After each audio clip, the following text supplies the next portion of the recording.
What's happening, YouTube? It's your boy. It's the living legend in the building, Big Larry. It's me, the rated R YouTube superstar, Lamont. And then the first baby of these streets. This right here is baby L. She's the best there is, the best there was, and the best baby there ever will be. Ain't that right, baby? You see yourself? See yourself? Say hey to everyone. Say hey, Uncle Larry. Say hey. Hell. There you go. There she goes. Say hey, Uncle Larry. Say hey. Well, ladies and gentlemen, we've got a show for y'all tonight. We're going to talk about a couple of things up here. So, Big Larry, I didn't get a chance to reply to you when you sent me that message. So, what we're going to talk about tonight, a couple of stories. Space Jam. We're going to talk about what the critics are saying. And Larry, when I tell you they trashing this, man, Oscar the Grouch better get out of his trash can because it ain't no more room the way they trashing this. We got to talk about Black Mafia Family, 50 Cent's new show that he running around here telling everybody it's going to be better than Power. Well, we know 50 Cent's the ultimate hype man will decide if it's going to be better than Power. Then it's going to be better already in one way because J Mo's going to be in there. Oh yeah, okay. So you know, I mean, I'm going to go ahead and agree with him on that. It's already going to be better than Power just because of that. Okay, I agree with that. So there you go. And speaking of Power, we've got the Power Book 3, Raising Kanan, coming out Saturday. So we got to give predictions and kind of go through some of the history, see the cast. We've got The Shy coming out. Episode 8, we've got to talk about that. But then, Larry, I got something special for you. I got something special. I know you're going to like this one, Larry. I know you're going to like this one. All right. How you feel about the state of Tennessee reversing its policies on giving children under the age of 12 not only the COVID vaccines, but all the other vaccines too? They basically want your kids to be the wild, wild west going back to school in the fall. I know you're going to talk about that. Oh, jeez. It just doesn't even make any sense.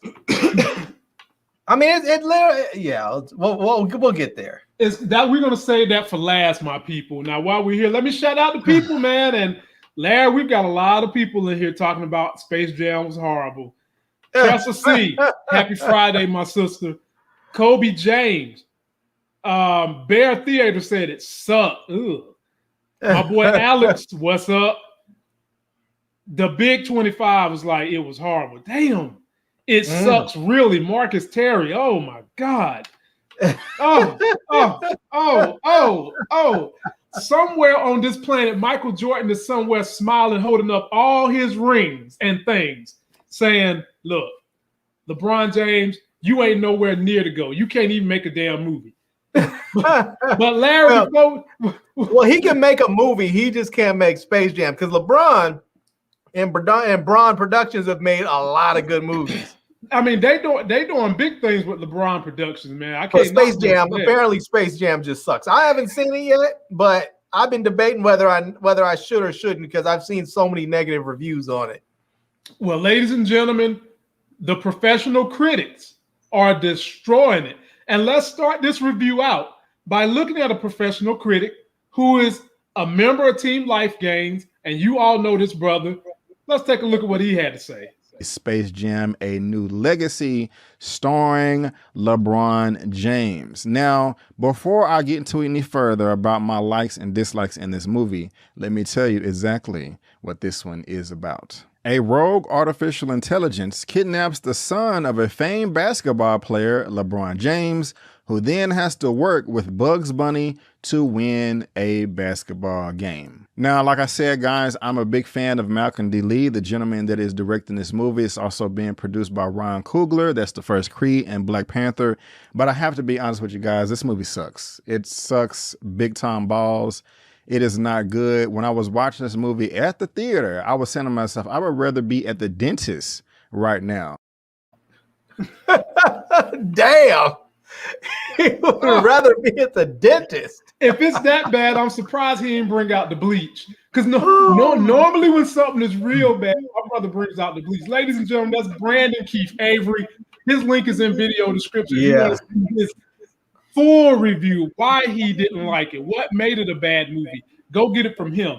Having But said speak that, yourself, Larry, because you may like it. Remember, that is just his opinion. But his opinion is usually right 90% of the time. But having said that, but I had to Larry, get his tagline in there. Having said it, are you going to see it, my brother? Well, it's on HBO Max, so I'll probably watch it at home. That's it?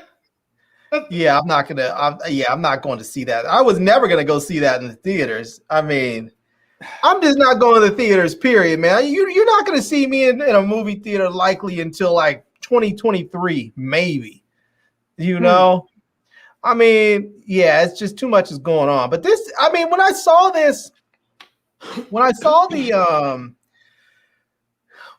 all the trailers and the previews, it just didn't look exciting. It didn't look engaging. Like when they came out with the first Space Jam looked really, really cool and fun.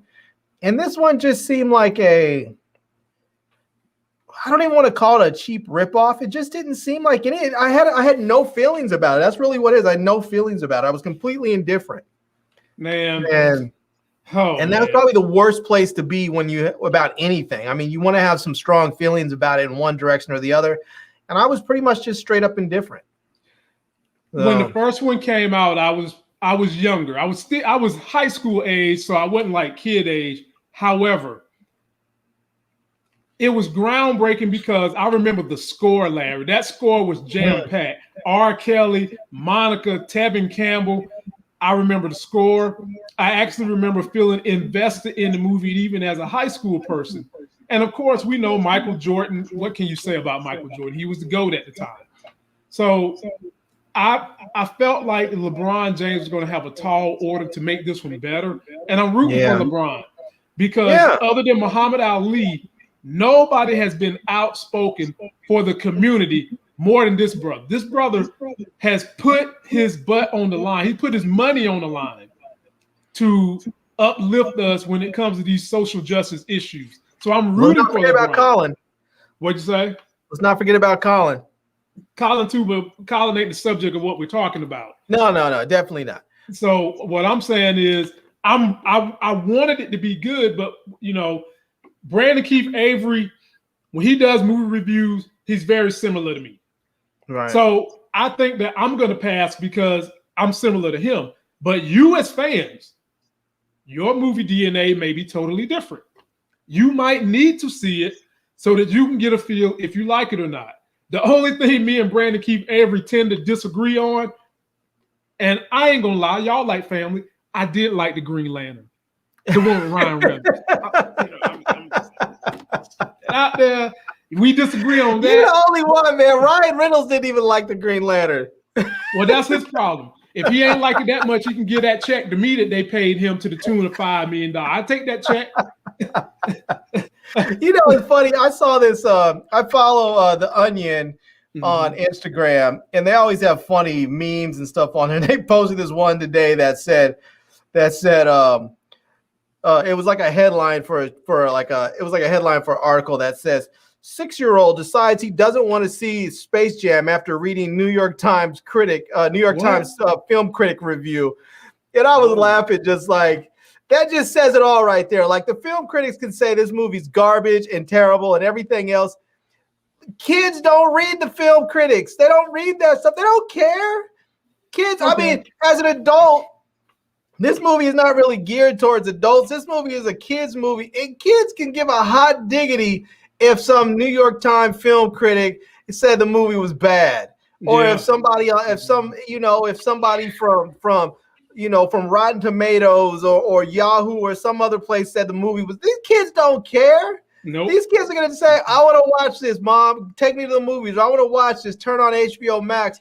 And then after they watch it and they fall in love with all the characters and LeBron James and all the bright lights and everything else, they're going to say that movie was awesome. They're going to watch it 19 more times. And then they're going to say, oh, these film critics are stupid. They don't know what they're talking about.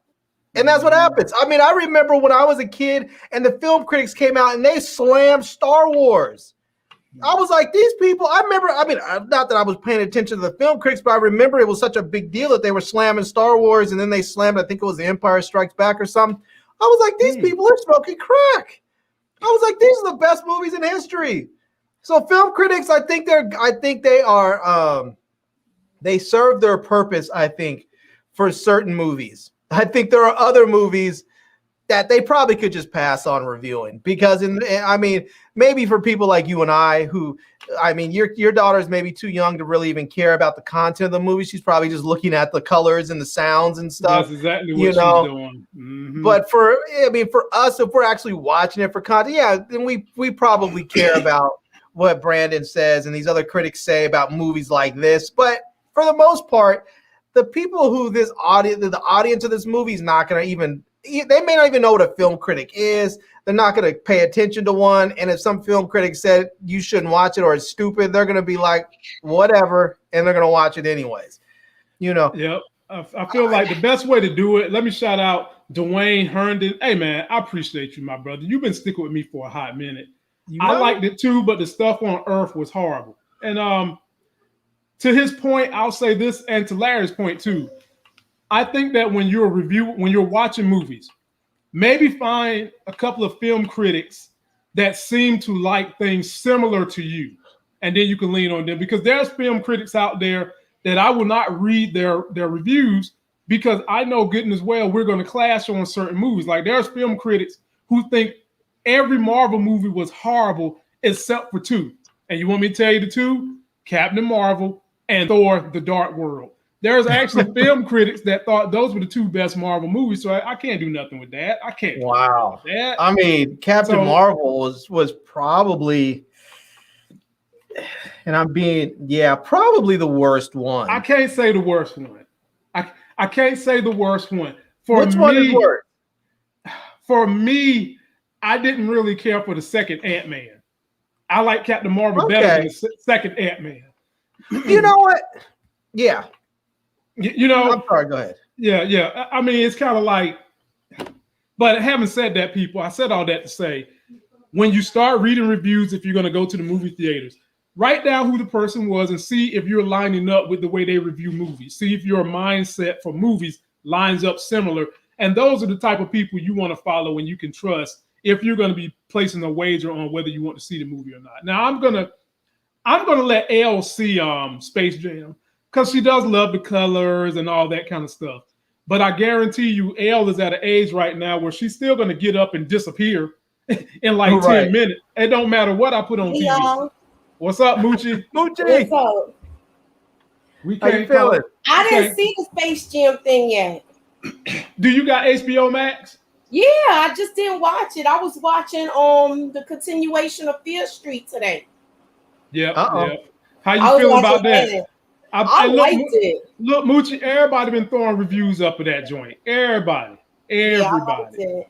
Okay. I just put up my first, I did a review with Animal Kingdom for the first episode, but I had I had a little technical difficulty in my live, but it is up there. The first if you go to 1313, that's where actually I restarted. So hopefully y'all can check it out. And I'm gonna be doing more reviews on it. Yep, Moochie getting that thing fired up, y'all. Once the Titanic get moving, it's hard to stop it unless you're an iceberg. Keep it rolling, Moochie. Keep it rolling. Let me shout out Strictly Starlight, who came to the building to show us some love. Marissa Dior, who's watching us and J-Mo all at the same time. And she also sent you a message, Moochie. Fear Street was dope. She liked it. Yeah, it was. Okay. So now, ladies and gentlemen, we'll go on to subject number 2. By the way, we've got 50 in the building. Please give us 50 thumbs up. Subscribe to everybody's channel. Moochie is rolling now. Larry ain't never stopped rolling. I'm rolling. I'm going to give y'all a little special note. My other YouTube channel that I've been doing film review and all that stuff on, the one that has 5,000 subscribers, I'm going to completely wipe the slate clean, and I'm going to fully commit to putting investment advice on that channel, from the stock market, from real estate, to all the stuff that I've been doing, because a lot of people have been hitting me up wondering where are those videos. And it's just been difficult to put them on this channel because my channel's not SEO'd for that content. So I'm going to start fresh on that channel, wipe out all the old content, change my tags and everything. And I will be putting up at least 3 videos a week on that channel So make sure you go ahead and subscribe to that one and turn on the bell. So Moochie, the next story is all for you. The Black Mafia family, 50 Cent going to the D up there with Taylor Stream. I know. We got to get him on this probably, see if he going to give us a little input. So when I take my visit to Detroit in a couple of weeks, me and him supposed to get up and shoot a live, whatever. So y'all watch out for that. But here's the trailer, my people, for Black Mafia. We're just going to see. They gave us anything to see, to be excited about. Take a look. I'm the king of rock. King of rock. I won't stop rocking till I retire. We're gonna be kings, T.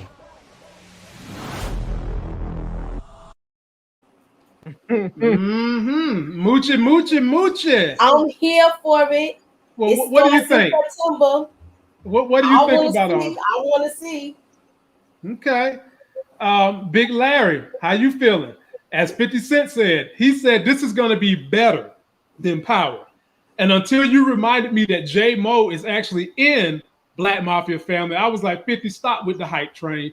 But you know what, Larry, I'm down for it. It's going to be better than Power because it's in Detroit. Yeah, I'm looking forward to it. I think it should be good. Yeah, you know. You know why it's going to be better, y'all? Why is that? Because he got the people that's lived that story. Oh, okay. Okay. So you getting stories. They may have to twist things, but you getting kind of like a raw story to things. So here is what? Go ahead. Here's my problem with some of this. I like all these Power stories. I feel like it's just a matter of time before we start getting pushback from folks, because there's going to be all these stories with all this glorification of this sort of gang culture and drug life, and I feel like it's just a matter of time before that stuff starts coming back up, because I feel like there's we need to have some balance, and I don't think we're getting it a whole lot. Like we have Run the World, which I think was a nice balance. I didn't like the show very much, but I think it was a good balance for what we see otherwise. But oftentimes the shows that we're seeing are really just a lot of negativity, you know? Well, you got Wonder Years getting ready to come out, and some white people is upset that they made the cast black. And I'm gonna tell you what Crystal said to him. This was one of them ones that says, I don't see color. So Crystal says, I thought you didn't see color. Yeah, how you gonna get mad? Because Moochie, they be lying. Look lying. At what they did with Betty Boop. Right. Betty Boop has always been black. Betty, but they made that cartoon a white woman. Yeah. Now, to Larry's point about the glorification of drugs and all that, Larry, I'm with you. I'm with you. I'm with the merits of what you're saying, but the problem is too many people want to watch train wrecks, and they want to glorify train wrecks, and that's why that type of stuff is never going to go away. I mean, for me, a balance of what I watch is I watch Marvel too.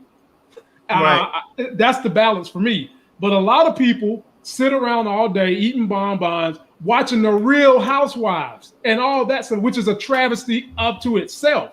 Yep. Let alone you come over here and you watching the glorification of drugs, cheating on women, killing people, finding heroes that are really not really villains, but you're liking them, kind of similar to what it was when Stone Cold Steve Austin was going at Vince McMahon. Stone Cold. Go ahead, Larry. Here's the thing, though, Lamont. I feel you on that. I 100% agree with you that people want to watch this stuff, and so there are people who watch. Now, there's a lot of people who don't want to watch this, and they don't. But there's a lot that want to see this type of content, and it's successful as a consequence. But I think there's also a lot of people out there that would like to see something different. Like we both talked about the show Billions. We don't review it, but we've talked about it. Now imagine if they did a show similar to Billions that is, that's about Black Wall Street culture. Think about if you did something like that's based on like the life of that dude that Will Smith played in that movie, The Pursuit of Happiness. That black dude came up from nothing and started an investment firm. I'm thinking to myself, that dude, you know that he dealt with all kinds of craziness on Wall Street, all kinds of people trying to undermine him, all kinds of racism. I could imagine the stories that could be told through that dude's eyes in a very high drama, Wall Street themed show like that. I mean, there's Wall Street themed shows do well. They work. I mean, you have Billions and Black Monday. Both of them are on the air and both of them are successful. I think there's room for another one. Yeah, but Larry, they're not going to be those two shows certainly are not as tame as the show that you're talking about would have to be, because in both Billions and Wall Street, people are getting killed. No, I'm not talking about making it tame. I'm talking about taking it completely off the rails and making it crazy as shit and being gritty. How would that be any different from this? Well, because it wouldn't be the typical I'm selling drugs and shooting people up and killing people. It would be more cerebral stuff, more backhanded stuff. People getting, flipping on people, turning people in, people, making business deals and destroying entire people's careers, stealing entire families' wealth, all the kind of stuff that happens that in Wall Street, on Wall Street. And you have all of this seen through this guy's eyes. I mean, that's why I say, like, kind of what you see in Billions, but just tell it from his perspective. Tell it with that guy's stories. Sound like the same thing to me. When you white collar crime somebody and they lose all their money, they go commit suicide. Sound about the same. Maybe, but that's the difference. Is like if you tell it because we do have. I mean, there is. I mean, if we just show the crime element of it, yes, but. I mean, when you look at Billions, they show a criminal element sometimes, but also they show very much just the way deals are made and done and how people move. And I think you can do something like that too with black people in this, with this black firm. I just think that if they take the time and make a good show and show black people something else, another way out. Like they always talk about, the only way out is selling drugs or playing ball. And that's just simply not true. There are other ways out of poverty, other ways out of your typical background, other ways to elevate and to climb that financial and social ladder in this country. And I think they should show that. And there's room for it. There's space for it. People want to see it. And I would love to watch a show like that. So and I think someone like what's his name? Kenya Barris. That dude is crazy as fuck. I bet you if you went into his mind, you would be afraid because that dude's freaking nuts. But I bet you he could write the shit out of a movie like that or a TV show like that. And if you take it to a place like Showtime, that would give him just carte blanche to run amok, I bet you would be wildly successful. This brother right here was on a very, very good family high drama show back in the day. And for the life of me, I can't think of the name of the show. But he was a cop. I know you're talking about. Yeah, he was a cop. You're talking about Lincoln Heights? Lincoln Heights. Yeah, that's what it's called. Lincoln Heights. Yeah, that was a good show. That was the kind of show Larry's talking about. And they canceled it. They canceled it. And it was good. That show. It was good. I turned on so many people to that show. That's when I knew, before YouTube, I could probably do some TV show reviews because I turned on whole families to that show. Lincoln Heights was a good show, and this brother could act his butt off. He was in the Grimm too. I like that show too. Yeah. That was on NBC. Yep. Act his butt off. That was a good show, and they canceled that too. And that was, I liked it. Yep. Post your comments, people. Let us know what you think about Black Mafia Family. And we're going to go on to the next travesty of a TV show called The Chi. Oh, God. Ladies and gentlemen, The Chi. You didn't mention this in the pre-show notes. You didn't mention this that we were going to talk about The Chi. Of course not. I have to emotionally prepare myself for this garbage. Hey, man, don't invest too many emotions at all. Don't invest no emotions, bro. Always remember in the back of your mind, Larry, it's fiction. That's all you got to remember. So we've got episode 8 coming this week. We're going to watch the trailer. We're going to pick the trailer apart by the clues and the pictures and see what everybody on this panel's predictions are. So here we go. I'm having some woman problems. Spoil it with your heart. Trust me. You still love me? When I said get a girlfriend, I didn't mean mine. All I know is I love my woman and I'm trying to get her back. I miss you, Maisha. I know you've been through a lot, but you gotta trust me. I'm not trying to hurt you. Just hold on to me. Lord have mercy. Boy, there's a whole lot of fucking up in this trailer. Number one, why your boy L7 looks so much like Russell Westbrook? If you missed it, let me put this up for you. Got this dude in there straight looking like Russell Westbrook. Little L7. Looking just like Russell. But let's go ahead and start out with our boy Emmett. So you hear Emmett, it appears that he's talking to Trig, or this could be a snippet somewhere, but Trig is telling him, just go with your heart. Moochie, I'm gonna come to you first. Is Emmett and Tiff gonna work this thing out? What's gonna happen between these two? We don't know what's gonna happen with Jada, so maybe they are gonna work it out. Because they're not gonna tell us, because we didn't get to the finale yet, right? No, we ain't at the finale yet. There's 2 more shows. So maybe he is gonna try to rekindle it. Maybe they are gonna try to work things out. Maybe she saw something with Dante that she ain't like. Who knows? So you believe my theory that she's gonna get so sick, maybe kick the bucket, that could bring them together? Yeah. I think if it does, it would only be temporary. You know, once all the emotions wear off and time passes, I say give it a year, Tiff will be right back to these antics unless something clips her wings. And Larry, I give it to you, man. What's going to go down with Emmett and Tiff? Yeah, I think they are either going to have to. I think either Tiff's going to have to give up that lifestyle, or Emmett's going to be out. Because Emmett's, I really truly believe Emmett is of the mindset where he's like, I'm not really about this. I'm like, I did this. I hung out. I had all the, you know, the multiple sex partners and had all that stuff. I did all this. This is not really what I'm looking for in a married life. If I want to do this, I can just not be married. And you know, and so I think that Tiff is sort of one. And I don't understand why she wants. Like, I mean, I understand she loves him and all, but I don't know. Maybe she feels like she wants him, so she wants to have her cake and eat it too. She wants to have all the companionship that a husband provides when she's at home and feels like having that, and then she wants to go out to sex parties and have an extra boyfriend on the side. She wants all that other shit. That's not how normal people live. And if it is, if that's what she wants, I don't understand why she still is angry with Emmett for all the times he had sex with various people over the years. I mean, if that's the lifestyle you want to live, then okay, why are you mad for him living that lifestyle earlier before you got married?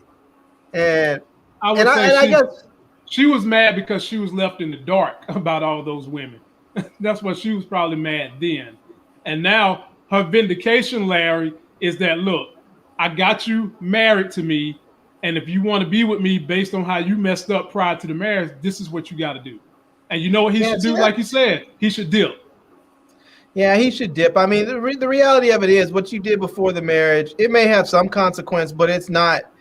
You don't get to sit there and say you did this before we got married, and so now I'm going to be able to do this while we're married. That's not the way stuff works. I mean, in all reality, if he's not happy with that situation, he doesn't want to deal with that in his marriage. He should. I mean, she's already cheated, so he has a rightful, you know, justification to leave under the law, in the eyes of God, in the eyes of society. All of that. He can just, people ask, why'd you leave? Well, she cheated on me, and then she wanted to be a swinger. I don't want to be a swinger. I want to be a regular husband that works and has a wife and loves my kid. I don't want to be a swinger, you know. And that's what she wants. She's going to parties where she's hooking up, but she wants to go and hang out with the dude with the little beard and his chick that's running the sex club. He's not trying to be down like that, you know. It looks like now Emmett done. You know, I feel like the issue with Emmett was he just had too much time on his hands. Now he's a businessman. He's going through all the things that makes you tough in life from having to run a business. He wants to settle on down. He wants to try to raise and provide for his kids. And Tiff is still she ain't there yet right now. She's still hurting and in pain. She's not where he's at right now. She's trying to be a businesswoman, but the way she is and the type of business she's involved with, it's going to be very tough for Tiff to be the one to remain faithful at this point. So I just don't see how it's going to survive. I don't. Yeah, unless Emmett goes for what she's throwing at him, which it seems like they're trying to lead us down the road that he's going for it. But even if he does, I don't think he's going to be happy down that route, and I think it's going to go awry. And honestly, I think they should break up. I think because she's already cheated, she's already going down that route. She doesn't want to turn back. They should break up now, because otherwise, what's going to happen is he's going to see her out there having sex with multiple men at these parties or just having relationships. He's going to eventually end up hating her. He's going to hate her, and it's going to make things really terrible for their kid. I disagree. She already said she didn't want to spread herself too thin. She's being cautious with it. I'm hoping that she sees something with Dante that she don't like, and then that she works it out with Emmett, because Emmett don't really want to do that swinging thing. He just went to that party to appease her, and that's not what he wanted to do. I'm still. Mooch, did you hear what you said though? Did you hear what you said? She doesn't want to spread herself too thin. You shouldn't be spreading yourself at all when you're married. And I got what you said, but she already said that that's who she wanted to mess with. You got to look at it like this too. She's also putting all the stipulations on everything they do with this thing. And as far as with I'm still kind of pissed off at how he told and didn't go into depth that this happened before they got married. Because I think she's thinking it happened before they got married. I mean, while they were married. I don't think she's not thinking that it happened before.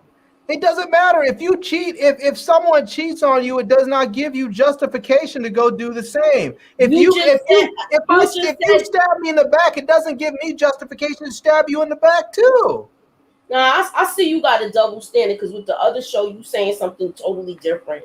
So what did I say with the other show that was different? You just got another first of all, it was all right that Emmett cheated because he did everything before he got married, right?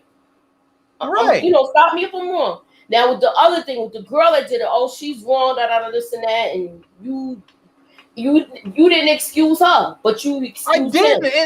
I didn't, and here's the reason why. Is because they're not married yet.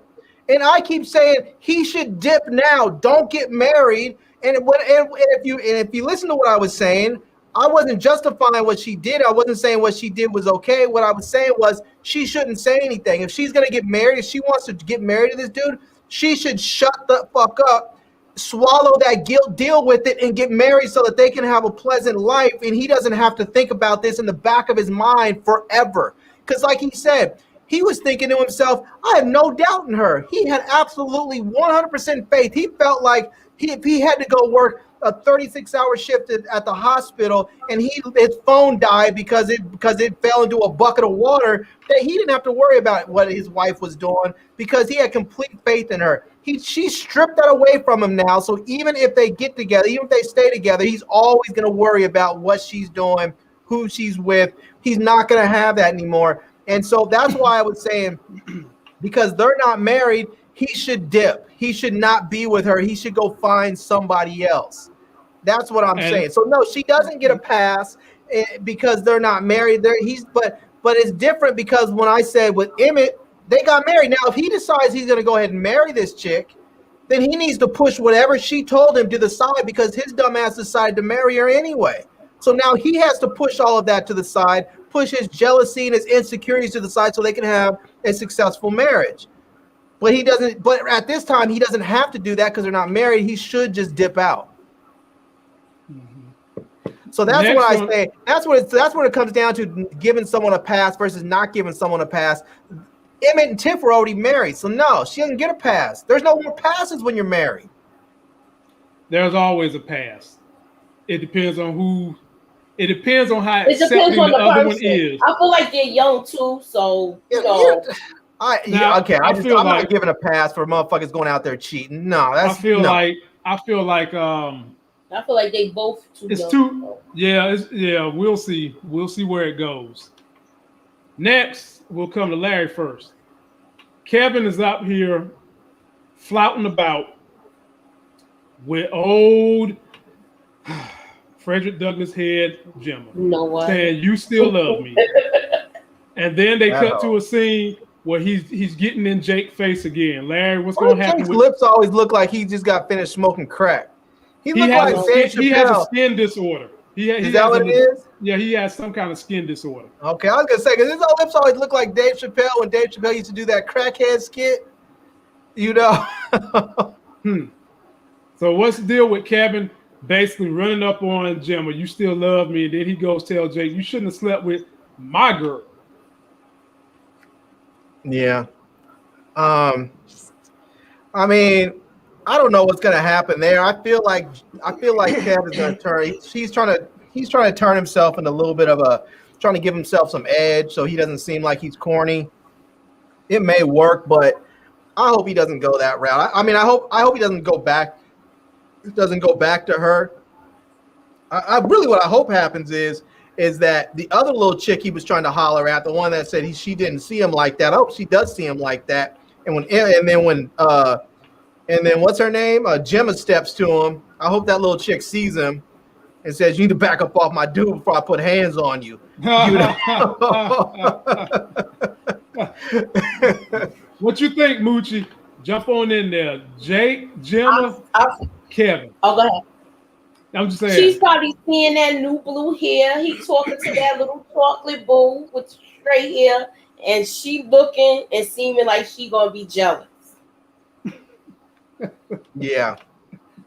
And they gonna have a conversation, but I don't know. I hope he don't take her back, but it seems like he is. I think I think Kevin is trying to make this a one-hitter quitter. Get her back, knock it out the park, and be done with it. And I also think that's what might happen, because if he gets her back, I think he's probably gonna treat her like shit, because his whole attitude's gonna change. So he's gonna be like, man, fuck this bitch. I can't trust her. I think he's gonna take her back just to get back at Jake.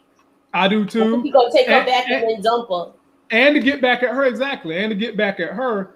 And then I still think that I'm coming to you for this one, Moochie, that Gemma's gonna leave both of them, and she got to finish the triplet. She got to finish the team off and get with this guy who is sitting here sobbing, looking at old helium head Maisha doing the damn America's Got she Talent. was dancing with some dude. Yeah, she dancing with a dude in Papa's face. Moochie, break that down for me. Look at him with his mouth all turned sideways. Like, come on, Papa. Come on, Papa. Papa. Oh man, I feel so bad. The people love it when they call you Big Papa. You can get another one. Come on, Papa. And but she you know what like Boy Papa is? He might try to, you know how he be doing those little dances where everybody join in? Yeah. He might end up doing something like that, and maybe he get a girl, hopefully. Maybe they don't want to show us that part. Mm-hmm. I like the new name, though, Helium Head. That works. Yeah, man. That's where she going. That's where she going, man. And she up here doing this damn twirl like she's on America's Got Talent with homeboy who got the nerve to have on a long sleeve winter sweater in a summertime dance. I can't get over this mess, man. Lord, yeah. Papa, you can do tell much you, better. Man. Go ahead, man. I hope Papa comes out of this on the up and up and doesn't have to. I hope he doesn't feel too bad after all this. And I hope he does. I don't think Papa would fall for Gemma. I think Papa actually has a little bit more integrity than that. I don't think he would go for Gemma. No. But I tell you what I do hope happens. I hope that Kev ends up getting back with Gemma and then cheats on that hoe with Dakota. You know? Because that would mess her head all the way. Wait a minute. Ain't Dakota the snow bunny? Yeah. That would mess that hoe's head all the way up. Boy, I'm black and I'm proud, boy. I'm gonna save that one for my review. I got a comment. I'm gonna save it. And then last but not least, I'll come to you for this one first, Moochie. Oh my goodness. Poor I don't Keisha. know why y'all don't like this dude. I can't trust him, man. Unless he's dropping her off at my house, she doesn't need to be on that bike with him. I can't trust him, Moochie, because he said something that every time I've ever heard this, you can never trust a person. You know what he said, Moochie? Trust me. You can trust me. Yeah. You earn trust through behavior. You earn trust through long-term actions, not by saying you can trust me. He said that. Then he gave her that Russell Westbrook smile. And next thing I know, she hopping on the bike, riding off with this cat. Moochie, break it down. Tell us how you feel, Mooch. I don't have a problem with it. I want her to get to know him. I don't think he's a bad dude. I want her to get to know him. Mm-hmm. He's just like an awkward kind of fellow. Maybe that's why y'all don't like him. But no, we cool with the L7. I mean, hell, we basically L7s, but it's something weird here. I don't trust him. I don't trust him. What don't you trust about him? You know what they say? They say trust your gut. Mm-hmm. And my gut says I don't like him. I don't trust because in a show where the men have not been squeaky clean, and in a show where she has had terrible taste in men, I just don't see them letting her ride off in the sunset. Nope. I hope I'm wrong, because if anybody deserves some peace on this show, it's Keisha and Kevin. But Definitely. no, Larry, jump on in there. What you think?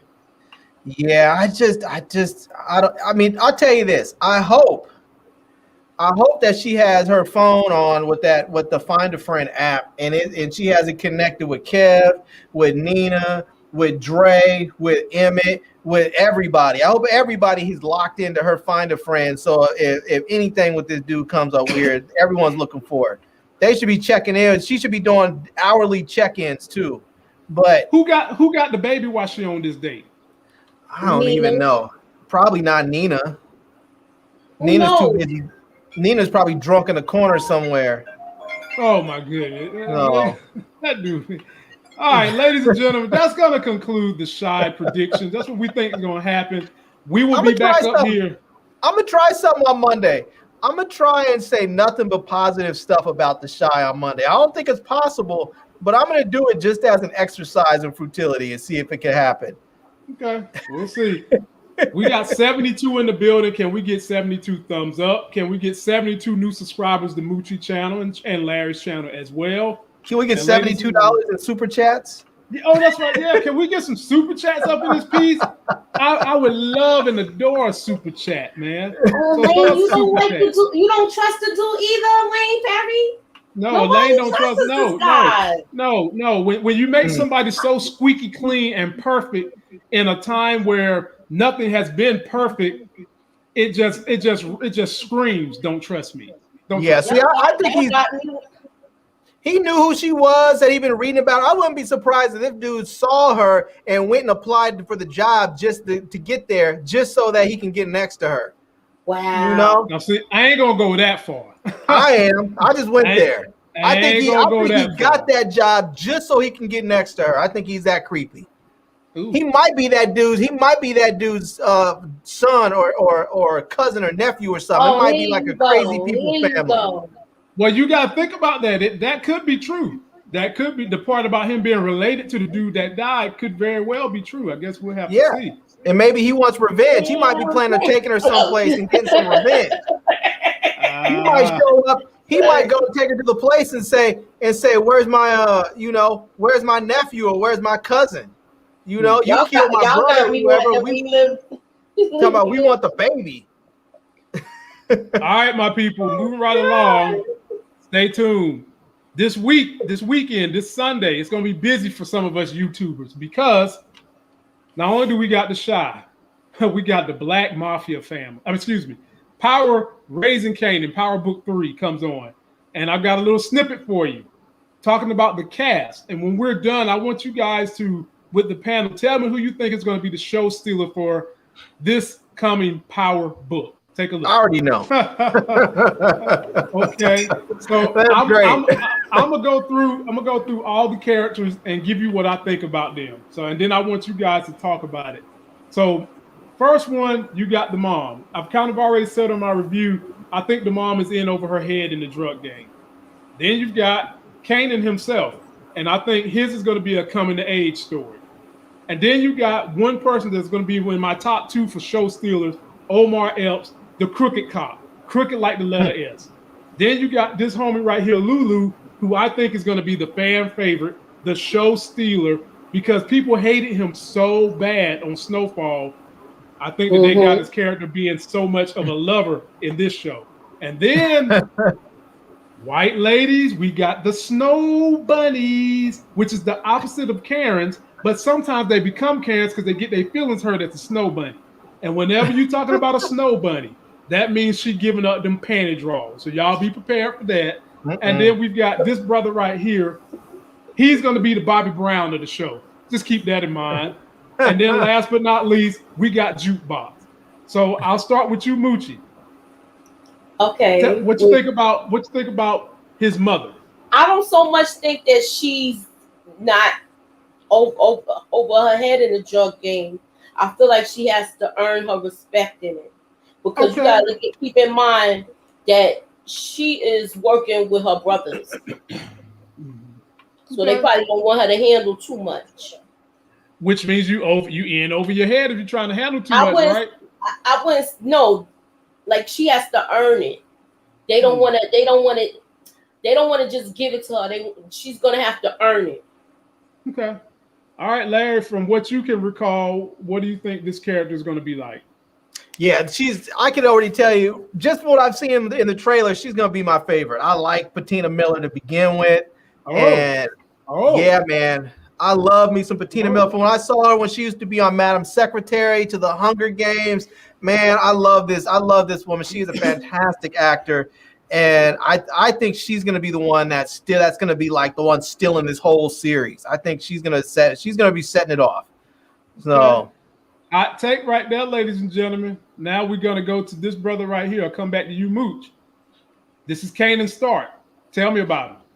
We're going to get to see how he gets down and dirty from the beginning, because he's trying to make a mark in this. So is he gonna be like with the hammer all the time getting it in? Because his whole little crew, they gotta come up.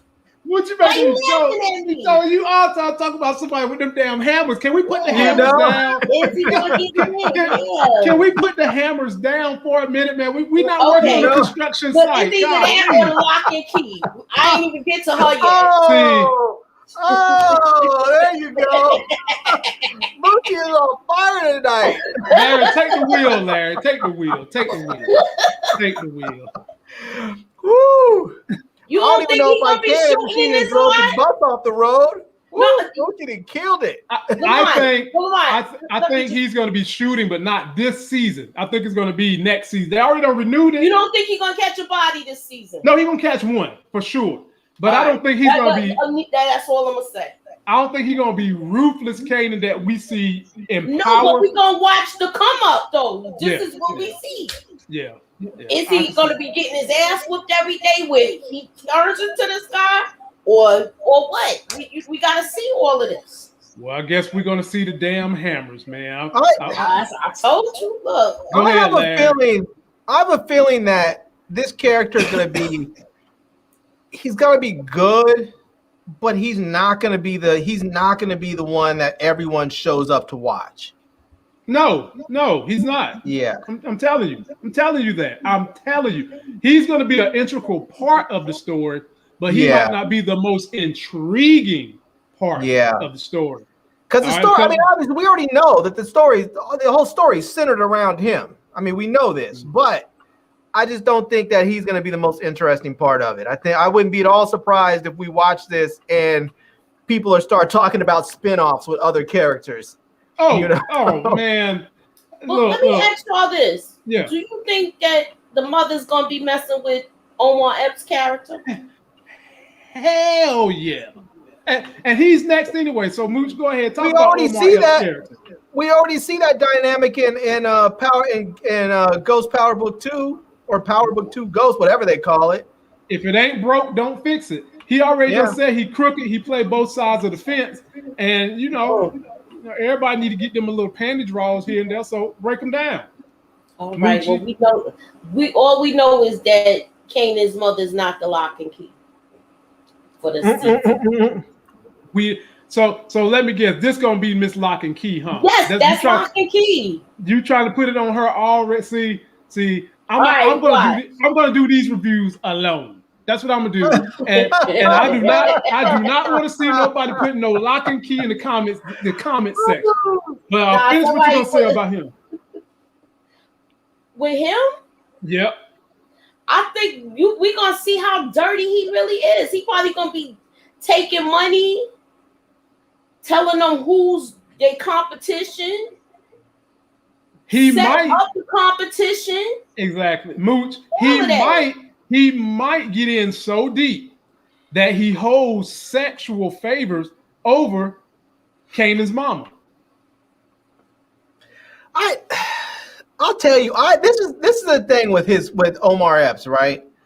And I hope this role is really, really good for him because I've seen him. I mean, we've all seen him in a lot of stuff, and oftentimes I'm left feeling like he's one-dimensional when I see his performances, and I'm just like, not to say he's a bad actor, he just comes off as one-dimensional, and I hope this character allows him to like sort of expand on that and show that he's more than what the roles they've given him. Because I don't feel like he's really been given a role that shows all his talent. I think, and I'm hoping this is it. For me, probably the best role that displayed a good majority of his talent was Love and Basketball. Yeah, but then that was 20 years ago. I was about to say, he was in House. Y'all didn't watch that? I saw that, but I didn't care. I didn't really care for him in House. And the last thing I saw him in was The Shooter. And he was very one-dimensional in The Shooter. But I guess that role, like Larry said, didn't call for much in The Shooter. Right. But he was just straight one-dimensional in The Shooter. And I love this dude. This dude, I be forgetting he's on my top 10 favorites list. I love this dude. I love this guy. I want to see him in something great. I hope this is it. I was hoping he was going to go to the MCU, but hey, everybody can't be in the MCU right now, especially at his age. But we'll see. Do you remember? It was mostly the teenagers. Do you remember this movie a while back? I think it was a movie. It might have been a series with Don Cheadle called. I think it was called Sleeper Cell. Or I never saw it, but I heard people talking. That was a movie, right? I think so. Where he played an undercover FBI agent, I believe it was, or CIA agent that was undercover as a Muslim terrorist, and I was thinking to myself, a role like that for Omar Epps, I think, would be fantastic because it would really allow him to show his acting range. And I feel like I don't feel like he's had roles that allowed him to do that. And I'm assuming that he has range because, I mean, I felt like I saw it a little bit in Love and Basketball, but I haven't seen it otherwise. And so, anyways. I hope this is a breakout role for him. It's not like he's an unknown quantity, but I feel like he's not a household name, and I feel like something like this could be a breakout role that gets him into roles that could make him a household name. All right, Mooch. This brother right here that I said is going to be the showstopper, the show stealer. Yeah. Fan favorite. What you think about this guy? Be Lulu. You do too? Because you got to keep in mind, Lulu's going to be with the rappers and stuff because he's in the music business. Oh, so he got his feet in that. Okay. And I think he's gonna be the one that's like he got his feet in both worlds, in the drug game as well as the music. Oh, so he gonna be crooked like the cop too. He gonna be the crooked letter S. Okay. Jump on there, Larry. Using the drug money to fund his music stuff. Right. So. Go ahead, Larry. Yeah, I just have to say that just listening to him in this little quick blurb, this little interview, little snippets that you played, he has the type of personality that people just seem to gravitate to. I can see him just really coming through whatever role he plays. I can see him really coming through though on something like this, and people just liking him, like people wanting to see him with more screen time.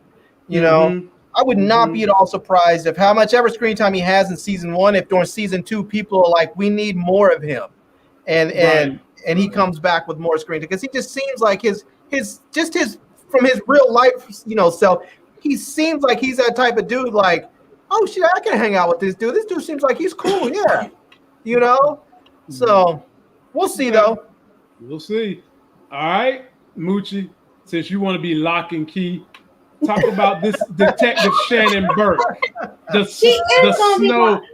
snow bunny who is not going to be lock and key. Thank you very much. Okay, so she's the detective. She's going to be messing with Omar Epps too, probably. That would be an interesting twist. Damn it. That would definitely be an interesting twist. Now. Golly. I got you stuttering, so you Let Larry take the wheel, man. I can't get no help from Moochie. Take the wheel, Larry. Lord, Larry, say something nice about the snow bunny. He ain't got nothing nice. She doesn't look unlike Angela. You know, she's in the same vein. She's very close. It seems like they might have a. It seems like they might be doing something similar. A law enforcement officer hooking up with someone corrupt, and it just might be that the corrupt person this time is also a law enforcement officer. So I think Mooch could be right where Omar X's character ends up in a love triangle, or it could, with good and evil. I would say Kanan might end up with her, but I think Kanan messing with Detective Shannon. Oh Lord! I was gonna say maybe Kanan could end up with her, but I think Kanan's too young to end up with her. Vanilla. Yeah, but I think Kanan's too young in this part of the series. But I definitely could see her ended up, messing with because she's a new detective. Apparently, like Omar Epps is like this sort of seasoned detective that's corrupt. I could see him and her maybe hooking up. Yuck. Not gonna happen.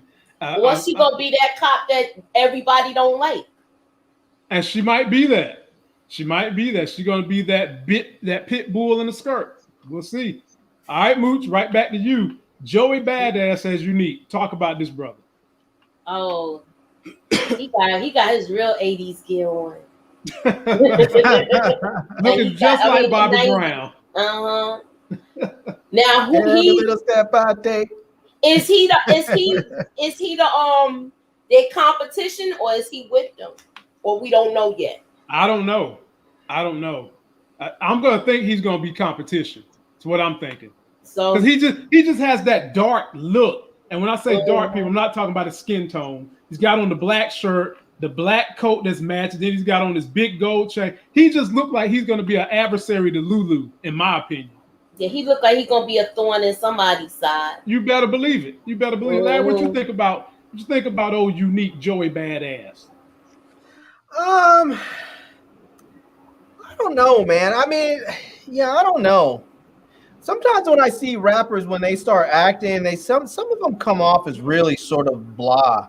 Like they haven't fully embraced the acting thing and they're not letting go yet. And I kind of got that vibe from him here, but I need to see him in character doing his thing and see how he performs. But sometimes I feel like when rappers start acting, they're just not fully engaged in embracing it. I think they feel like they may, like their rap audience may be looking at them sideways or something if they fully give into the role. I think it doesn't happen until later when they've started, once they've been in the game for 4 or 5 years and they've been acting, that they finally really just let it go and acting becomes more of a priority than rapping, and then you see that shift happen. But he's a rapper? Yeah. No, I've never even heard of him. So we'll see. I don't know. I mean, I hope he does well. But I mean, it seems like if you're trying to be sort of a hard dude anyways, a role like he's playing might be good for him, where he can sort of sink his teeth into and not feel like he's, it's not too much of a stretch. But we'll see. I'm going to reserve judgment on him.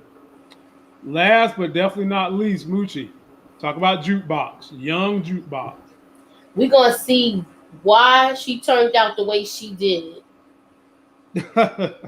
Because from what I'm hearing, she was basically trying to get into the business, the music industry, and she and her father's her father is the drug dealer. So her father is that's actually Kanan's cousin, Jukebox.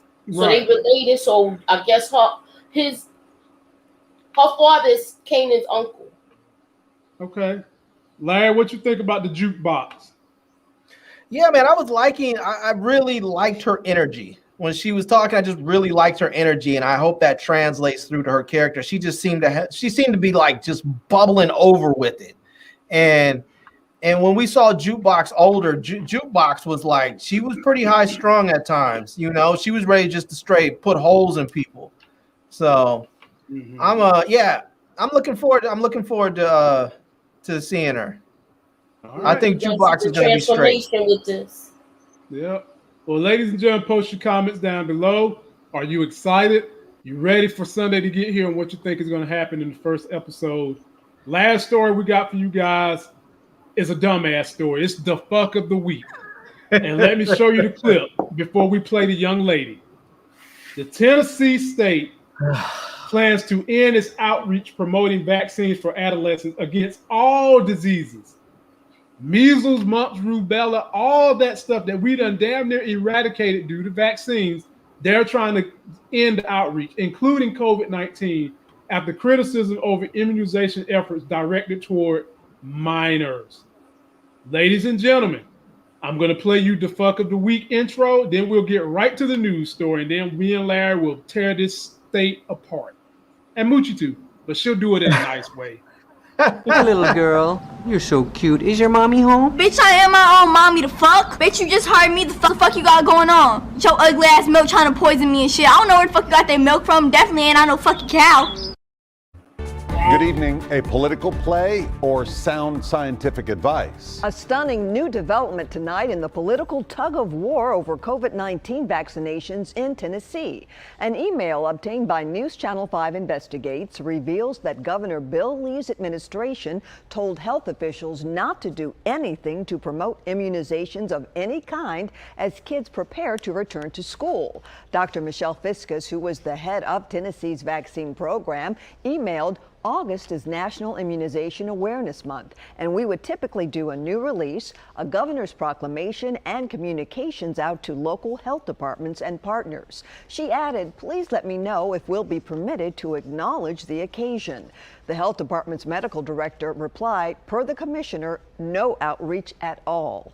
On Monday, that top vaccine official was fired. Dr. Michelle Fiscus says it was for political reasons. News Channel 5's Kyle Horan met with the woman today at her home to give us an in-depth look at the situation. She says it's all because of information she provided having to do with something called the mature minor doctrine. By talking with her, you can tell Dr. Fiscus is still trying to come to terms with her termination. The immunization job I absolutely love. It's the perfect job for me. I'm a pediatrician.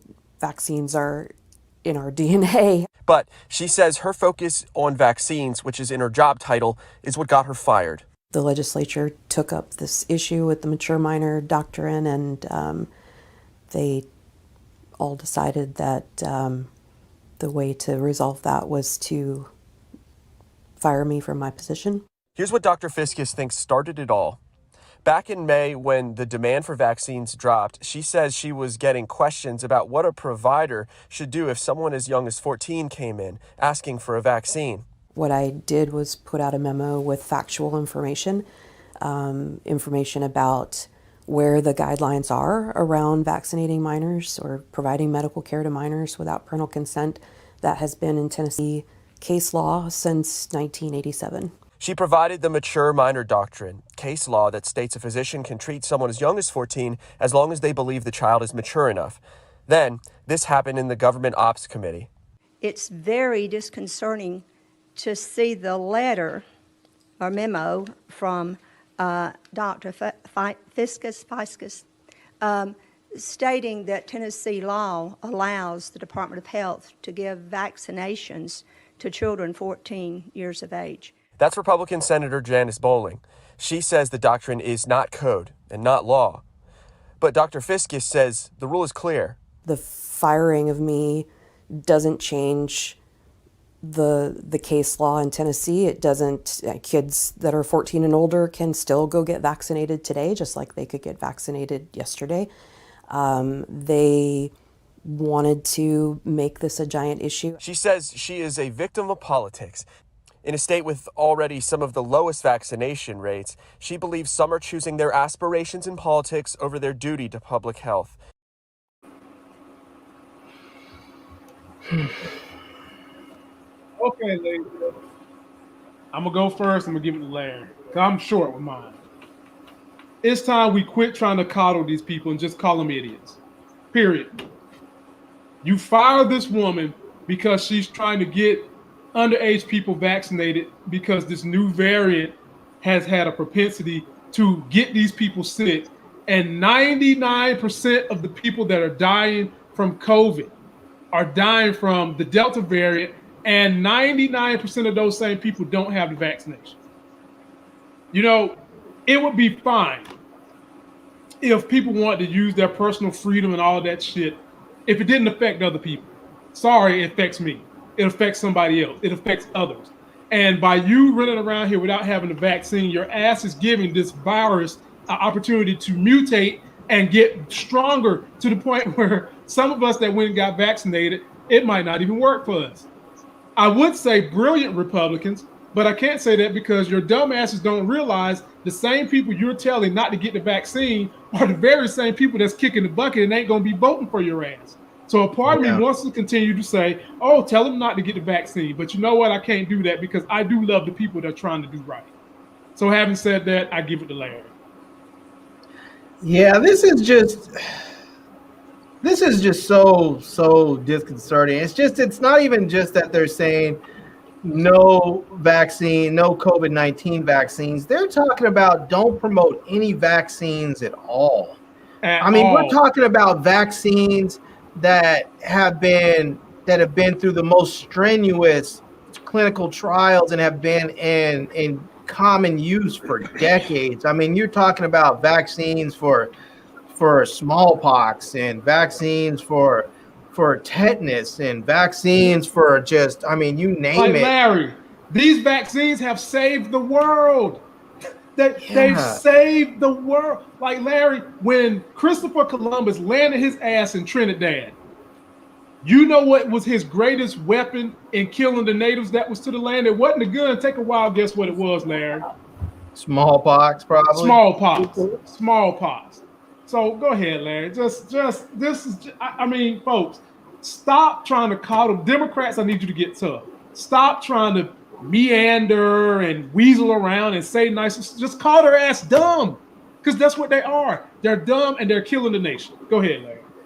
Yeah, I mean, at some point, I really do, like, I often want to say Democrats need to rise above and be the better people. At some point, you need to just punch people in the fucking throat. I mean, you have to be ruthless and cutthroat, because these people are ridiculously dangerous. And I mean, we're already seeing a resurgence of these diseases that are coming back that in large part have been eradicated.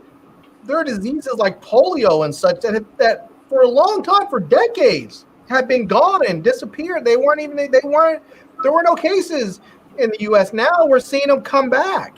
And because you have all these anti-vaxxers, and now when you have governors in entire states saying don't promote them, and people think, oh, well, who needs a promotion anyways? There are a lot of people out there who are, new mothers, or people who may have never had kids themselves, but they adopted a kid, or they found themselves fostering a kid, and they just don't know about this stuff, And so all of a sudden they turn on the TV, or they open a magazine, or look at a website, and all of a sudden they get a pop-up that says, hey, has your kid been vaccinated? If your kid's between such and such, you need to get vaccinated for MMR.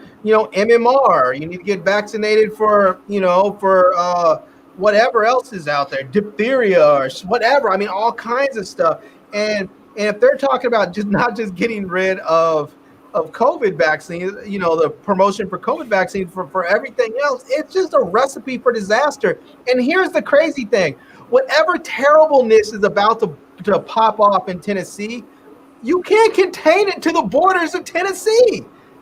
Like, it would be one thing if Tennessee said, we're going to do this, and Tennessee was in a little bubble, and no one went in or no one went out, and it didn't affect anybody outside of Tennessee. But this is not fiscal policy. This is not Tennessee taxes. This is stuff that when someone's kid is not vaccinated and somebody flies into Tennessee for a business meeting, and they go to a restaurant to go eat, and that little kid is over there in the next booth, and they breathe over there, and they infect them with something, and that person flies back to the other part of the country or a different part of the world, and they take that disease with them, and they start just an infection that spreads around, just like we saw with COVID.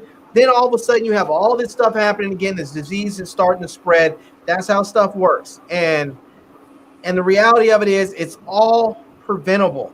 At this point, all of these damn COVID vaccinated, all these COVID deaths and illnesses, not 100%, but a very, very large, I'm just going to go by the numbers for Pfizer and Moderna, you have like 94% of these infections and deaths and everything else, hospitalizations, are preventable, because that's the efficacy rate. So I'll say 94% of them are preventable.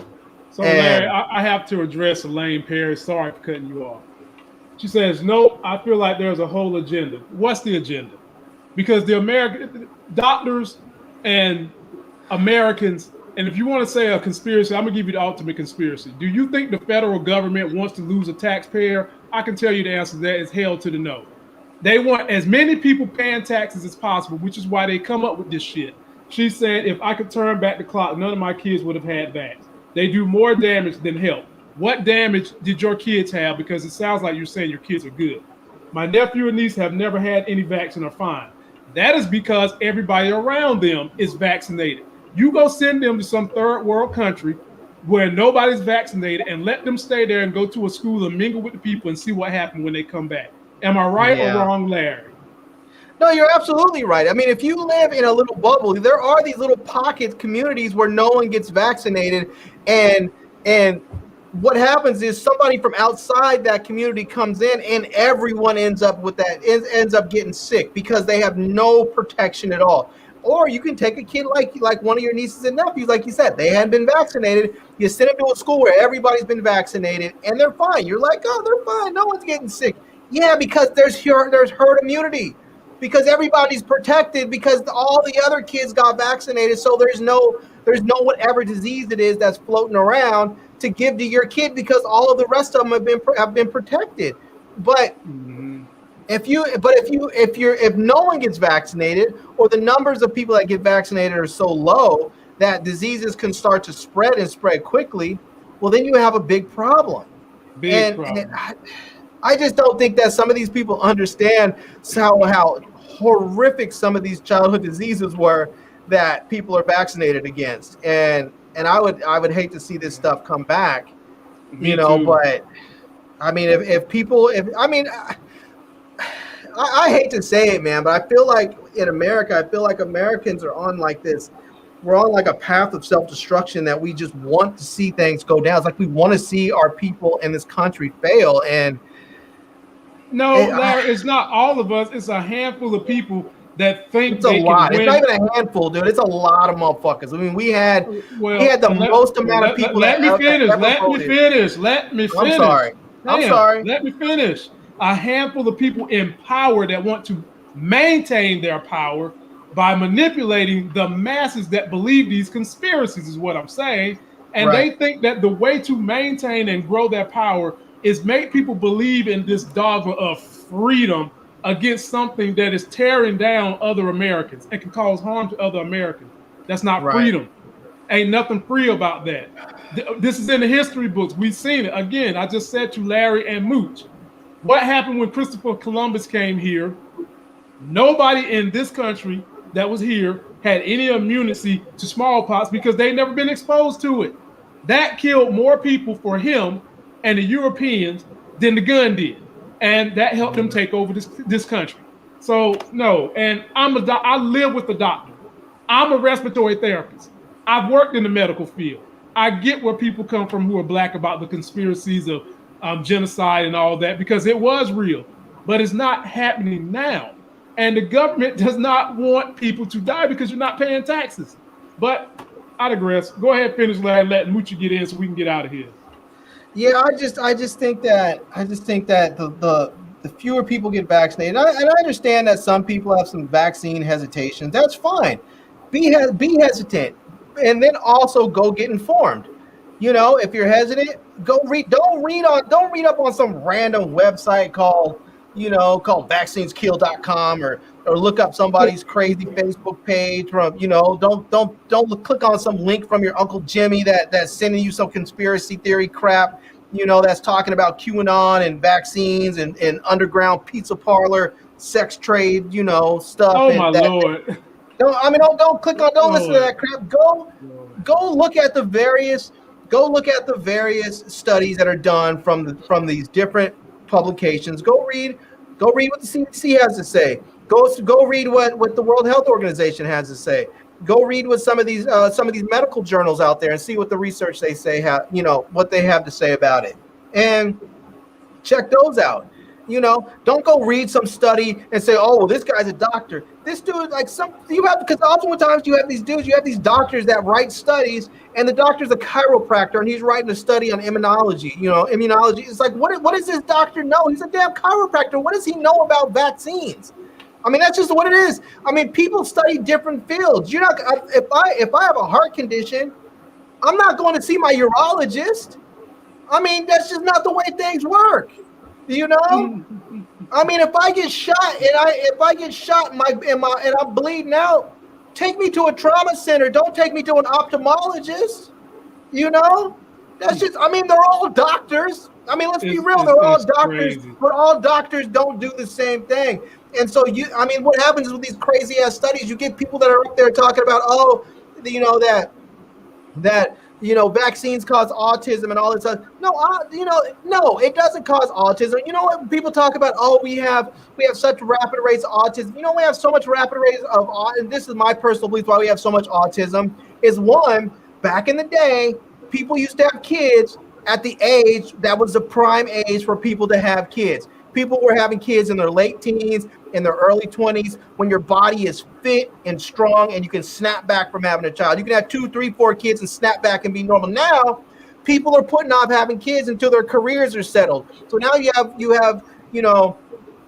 women who are having kids in their mid 30s and late 30s, and they're marrying men that are older. You marry some man who's 50 years old and you're already 38, and so you have old ass sperm having kids with old ass eggs, and then you wonder, why does the kid have autism? Because you're having what the medical profession calls geriatric pregnancies. And then on top of that, you have all these chemicals in the air from all the contaminants from cars, from various paints, from all the pesticides, all these various chemicals that people are ingesting constantly. People are microwaving their plastic bowls and putting stuff into their food. There's so much stuff that's out there. And people tell you, if you just go and test people's blood for the various contaminants and you see, oh shit, this particular carcinogen is 5 times as high as what it should be, and I don't know where it came from. How about it came from all the crap that you're eating that is peeling off of? It's peeling off of the layer, like you're drinking a can of soda. And forget all the crap that's in the soda, but you also have the liner that's inside the can of the soda, and that shit is pouring off and leaking into your soda, and then you're consuming that. You go out there to buy vegetables at the store, and for all the pesticides that are in there, and then they're wrapped in plastic, so all that shit is leaking off into your food and you're eating it. All this stuff gets into your system and pollutes your system. The next thing you know, you have a kid and your damn kid has autism. It ain't gonna do any damn vaccines. This is what I say to this. Go to Africa, go to India, where motherfuckers where they're not out there eating all this plastic shit, where people go to the market every single damn day. You don't see all those kids out there with autism. You don't see all those kids out there with damn peanut allergies. They don't have that shit. Them kids eat anything. Any damn thing. Jump on in there so we can get up out of here. I just want to know why they fired her, but the law is still intact. So what was that for?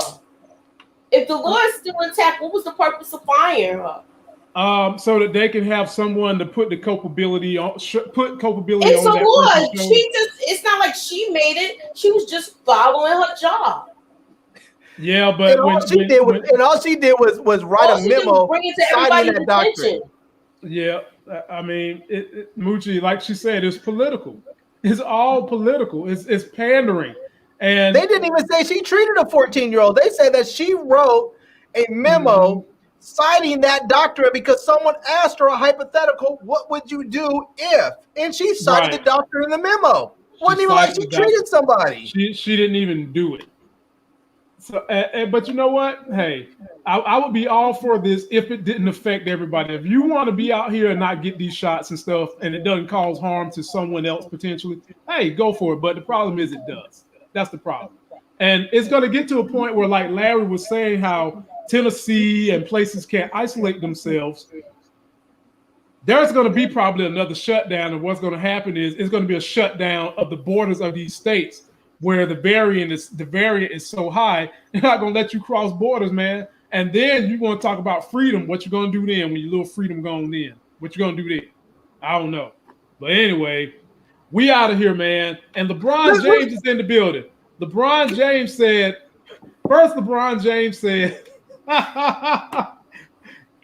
don't make me embarrass you. I don't know what he's talking about, but I mean, I'm here for all this. Oh, he's talking to Is this really him? It's LeBron James. He said, black people deserve justice. And then LeBron James said, up here, he said, y'all hating. Well, we only echoed what the critics said. We didn't see the movie. We just was talking about what the critics were saying. Then LeBron James said, Space Jam 2 is the best movie of all time, which someone needs to examine LeBron James for that. But Larry, finish your point, and then we'll get up out of here. I just want to say, I know there's some people up there talking about. I know Elaine. I think it was Elaine Perry. Was that? Yeah. It sounds to me like she might be related to Duda, but she, she was up there saying something about that these shots are causing people in our community to get autism and all this stuff. I just wholly disagree. I mean, we've been getting shots in this country. People have been getting vaccinated in this country for decades, and it has not caused people like my generation didn't have a huge influx of people with autism. What we saw is after people started getting vaccinated, people were healthier, and as a consequence, people had higher IQs, and they were bigger and stronger. They were taller. I'm like 5 inches taller than what my dad was. My brother's like damn near a foot taller than, not quite, but I'm 6 feet. My brother's like 6'4". My dad was like 5'9", and my mom was like 5'4". We're much bigger and stronger than our parents were, and we have higher IQ quotients than our parents as well. And my parents aren't dumb. My dad's a damn master's degree from SC, and my mom is an attorney. I mean, we're not talking about stupid people, and yet even with being the case, you still have people becoming bigger, stronger, and smarter because your body does not have to worry about fighting all the other crap because the vaccines are doing it for you.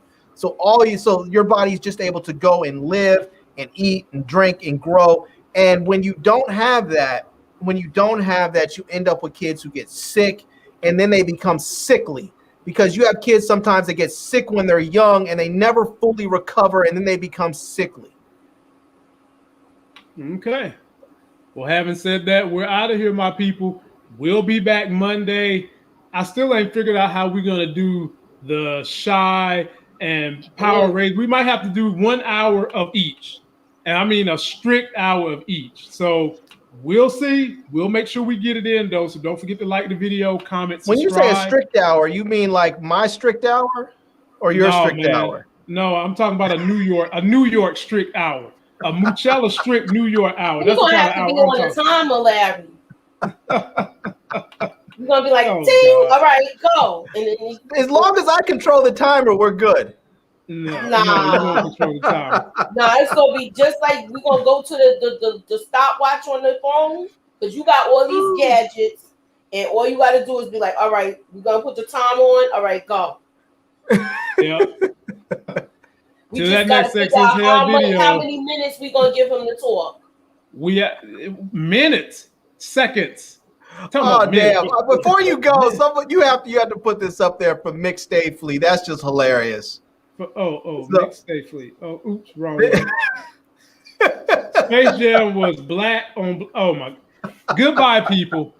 Go watch Space Jam. Let us know what you think. We'll see you Monday. That's just hilarious.